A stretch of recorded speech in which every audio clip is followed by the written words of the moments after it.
በብር ውል ቤቶችን መግዛት አደጋ አለው። በተጨማሪ ወጪ ኪሳራ ሊዳርጋችሁ የሚችልበት እድሉ ሰፊ ነው። ያ የሚሆንበት ምክንያት ምንድነው መሰላችሁ? ላለፉት 5 እና 6 ዓመታት አብዛኛው ሪል ስቴት አፓርትመንቶችን ሲሸጥ የነበረው በዶላር ውል ነው። በዶላር ውል ቤቶችን እንዲሸጥ ምክንያት የሆነው እንደምታውቁት አብዛኛው ሪል ስቴት በራሱ አቅም አፓርትመንቶችን መገንባት አይችልም። አፓርትመንቶችን ለመገንባት የሚያስፈልጉትን ገንዘብ የሚያገኘው ቤቶችን ከገዙት ደንበኞቹ ነው። ቤቶቹን የገዙት ደንበኞቹ ደግሞ ክፍያ ለመፈጸም ከ6 እስከ 8 ወር ድረስ ይወስድባቸዋል። ምክንያቱም ክፍያ ለመፈጸም መገንባት አለበት በኮንስትራክሽን ሂደት ውስጥ ስለሚከፍሉ። በዚህ መሃል ሪል ስቴት አልሚው ለግንባታ የሚያስፈልጉ ግብአቶችን ለመግዛት ገበያ ያወጣ። ምክንያቱም እጁ ላይ ገንዘብ ስለሌለ የግዴታ ምን መሆን አለበት? 8 እና 6 ወር ቤቱ የገዙት ደንበኞቹ እስኪከፍሉት መጠበቅ አለበት። እንደምታውቁት የሀገራችን ኢኮኖሚ ኢንፍሌሽን የሚጸናበት ደጋግሞ የሚጎበኘው ነው። በ8 እና በ6 ወር ጊዜ ውስጥ የዋጋ ልዩነት መፍጠሩ አይቀርም። በብር ውል ተመን ደግሞ ለሚሸጠው የሪል ስቴት አልሚ ይሄ የዋጋ ልዩነት የበጀት ጉድለት ይዞበት ይመጣል። ለምሳሌ መስከረም ላይ በ30 ሺህ ብር አንድ ካሬ ሲገነባ የነበረ ሰው የካቲት መጋቢት ላይ ሲመጣ 40 ሺህ ብር ቢገባበት የ10 ሺህ ብር የዋጋ ልዩነት አለው። ይሄ የ10 ሺህ ብር የዋጋ ልዩነት 500 ካሬ ለሚገነባ አንድ የሪል ስቴት አልሚ 5 ሚሊዮን ብር ነው። G+10 ከሆነ ወደ 50 ሚሊዮን ብር አካባቢ ይመጣል። ይሄ ትልቅ ቁጥር ነው። አብዛኞቹ ሪል ስቴቶች አንድ ይሄንን በጀት የመሸፈን አቅም የላቸውም፣ የበጀት ጉድለት። ሁለተኛ አቅምም ቢኖራቸው ፍላጎት የላቸው፣ ምክንያቱም ትርፋቸውን ስለሚያሳንስባቸው። ስለዚህ በኢኮኖሚ ምክንያት እንደዚህ አይነት የዋጋ ልዩነቶች የዋጋ ልዩነት ደግሞ ይዞት የሚመጣው የበጀት ጉድለትን ለማስቀረት ወደ ምን መፍትሄ ተመጣ? ከዚህ በኋላ ያለውን ክፍያ ደንበኞቻችን ሲከፍሉ መክፈል ያለባቸው ገበያውን መሰረት ባደረገ ነው። ገበያው ደግሞ የሚመራው በምንድን ነው? በዶላር ነው። ስለዚህ ከዚህ በኋላ የቤቶቻችን ዋጋ ማስቀመጥ ያለብን በዶላር ተመን መሆን አለበት ወደሚለው ድምዳሜ መጣ። ከዛ ጊዜ ጀምሮ ከ5 ዓመት ጀምሮ አብዛኛው ሪል ስቴት የብር ውሉን ትቶ ወደ ዶላር ውሉ መጣ። አሁን ጥያቄው ኢኮኖሚው ላለፉት 5 እና 6 ዓመታት ምንም የተለየ ነገር የለው። አሁንም ኢንፍሌሽን ላይ ነው ያለው። ታዲያ ሪል ስቴት አልሚዎቹ ምን አግኝተው የዶላር ውላቸውን ትተው ወደ ብር ውል መምጣት ፈለጉ? ይሄ ጥያቄ መመለስ አለበት። ይሄ ጥያቄ እስካልተመለሰ ድረስ ግብይታችሁ አደጋ ውስጥ ሊሆን ይችላል። ለምሳሌ በብር ውል ቤቶችን ፕሮሞት የሚያደርጉ ሪል ስቴቶች አሉ። እነዚህ ሪል ስቴቶች ጋር በቅን ልብ መሄድ ያስፈልጋል። የብር ውል ላረጉበት ምክንያት አሳማኝ ነገር የሚሰጧችሁ ከሆነ ግብይት ብታረጉ የምትጠቀሙት ቤት የምትገዙ ሰዎች ናቸው። ምክንያቱም ከዛ በኋላ ጭማሪ የለባችሁም በተዘጋ በተቋጠረ የቤት ተመን ስለምትገዙ። ግን ደግሞ ክፍያ ከመክፈላችሁ በፊት ጥያቄ መጠየቅ አለባችሁ። ጥያቄው አንዱ መሆን ያለበት ከዚህ በፊት ከብር ውል ወደ ዶላር ውል ስትመጡ እንደ ምክንያት ያቀረባችሁት ኢኮኖሚው ኢንፍሌሽን ውስጥ ስላለ ያ ኢንፍሌሽን ደግሞ የዋጋ ልዩነት እየፈጠረ ስለሆነ ያ የዋጋ ልዩነት ደግሞ እኛ ላይ የበጀት ጉድለት አምጥቶብናል። ይሄ የበጀት ጉድለት አፓርትመንቶቻችንን በተገቢው እንዳንገነባ እንቅፋት ሆኖብናል። ስለዚህ እንደዚህ አይነት የበጀት ጉድለቶችን ለማስቀረት ከዚህ በኋላ ገበያን መሰረት ባደረገ ክፍያ ደንበኞቻችን ሊከፍሉን ይገባል። ገበያው ደግሞ የሚመራው በዶላር ስለሆነ የቤቶቻችንን ዋጋ ተመን በዶላር አስቀምጠነዋል ነው።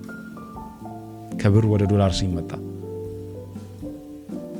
ታዲያ አሁን ኢኮኖሚ ተመሳሳይ በሆነበት ወቅት ምንም ልዩነት በሌለበት ሁኔታ እናንተ የዶላር ውሉን ትታችሁት ወደ ብር ውል ለመምጣት ምንድነው ምክንያት ይሆናችሁ?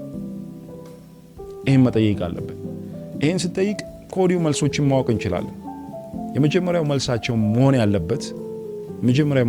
ያለበት ይገባናል፣ ኢኮኖሚ ኢንፍሌሽን ውስጥ ያለው የዋጋ ልዩነት ያመጣል።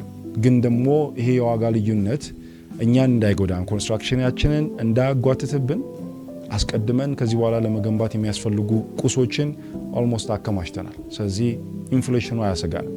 ይሄ አሳማኝ ምክንያት ነው። ሁለተኛው ምክንያት ሊሆን የሚገባው እናውቃለን የምንሸጥላችሁ በዶላር ውል ነው፣ ያለንበት ኢኮኖሚ ደግሞ ኢንፍሌሽን አለው።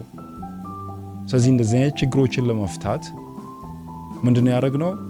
የግብይት ውላችን ውስጥ አንቀጽ አለ። ያ አንቀጽ ምን ይላል? ኢንፍሌሽኑ ከዚህ በላይ ሲያድግ በጋራ መዋጮዎች አድርገን ያንን ጊዜ ማለፍ የምንችልበትን ነገር እንፈጥራለን። ከእናንተ ይሄን ያህል ክፍያ እንፈልጋለን የሚል መኖር አለበት። እነዚህ ነገሮች ከሌሉ ግብይታችሁን አታርቁ። አደጋ አለው።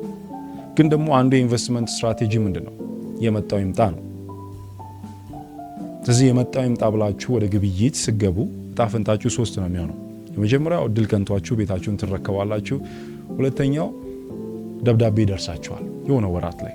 ደብዳቤው እንደዚህ ነው የሚለው፣ ኢንፍሌሽኑ የዋጋ ልዩነት አምጥቶብናል። የዋጋ ልዩነት ደግሞ የበጀት ጉድለት ፈጥሮብናል። በዛ ምክንያት ግንባታ መገንባት አልቻልንም። ስለዚህ ውድ ደንበኞቻችን ግንባታውን ለመገንባት ስለቸገረን የዋጋ ጭማሪ እንድታረጉልን በትህትና እንጠይቃለን የሚል ደብዳቤ ይደርሳችኋል። ያን ደብዳቤ እንደደረሳችሁ ያላችሁ ምርጫ 2 ነው። አንድ ተስማምታችሁ ዋጋ መጨመር፣ አልፈልግም ካላችሁ ውል ታፈርሳላችሁ። ውል ስታፈርሱ እናንተ ናችሁ የምትጎዱት፣ ምንም ጥያቄ የለው። በሶስተኛው የሚኖራችሁ አማራጭ ምንድነው? ዋጋ አንጨምርም፣ ውል አናፈርስም። ስለዚህ ኮሚቴ ትፈጥሩና ፍርድ ቤት ትሄዳላችሁ። ፍርድ ቤት ትካሰሳላችሁ። መጨረሻ ላይ ፍርድ ቤቱ እንደምናየው ከሆነ እስካሁን ያሉ የፍርድ ሂደቶችን ስታያቸው ብዙ ጊዜ በውሉ መሰረት ሪልስቴት አልሚው ማያስረክብ ከሆነ መገንባት ካቃተው እሱ የኮንስትራክሽን ቲሙን ይዞ እንዲወጣና ቤት የገዛው ሰው የራሱን ኮሚቴ የራሱን ኮንስትራክሽን ድርጅት ፈጥሮ ወይም ቀጥሮ ግንባታው እንዲጨርስ ይፈረድለታል። ግን ደግሞ አደጋ አለው። አዲስ አበባ ውስጥ መታያቸው በስከለተን ላይ በብሎክ ወርክ ላይ ዝም ብለው ቆመው የቀሩ ህንፃዎች ባለቤት የሌላቸው ብቻ አይደሉም። ባለቤትም ኖሯቸው ባለቤቶቻቸው መስማማት አቅቷቸው መገንባት የተሳናቸው ቤቶች ናቸው። ማለቅ ያቃታቸው ቤቶች ናቸው፣ ህንፃዎች ናቸው። ስለዚህ እንደዚህ አይነት አደጋ አለው።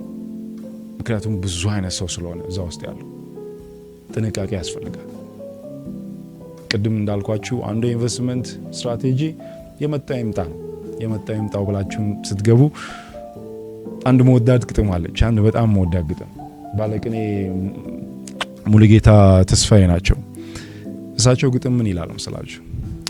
እነሆለት በረከት እነሆለት መለከት ደሞ ለመመልከት መንገድ ሆነ እነሆ ፈረሱ እነሆለት ሜዳው ሁሉም እንደ ህልሙ እንደ ጥሙ ይቅዳው ብለዋል።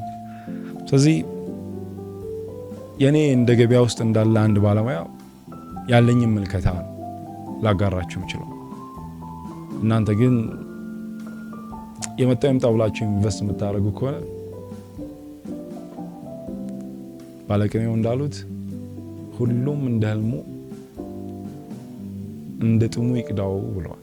ስለዚህ እንደ ህልማችሁ እንደ ጥማችሁ ቅዱት። መልካም ጊዜ ሆነላችሁ። አመሰግናለሁ።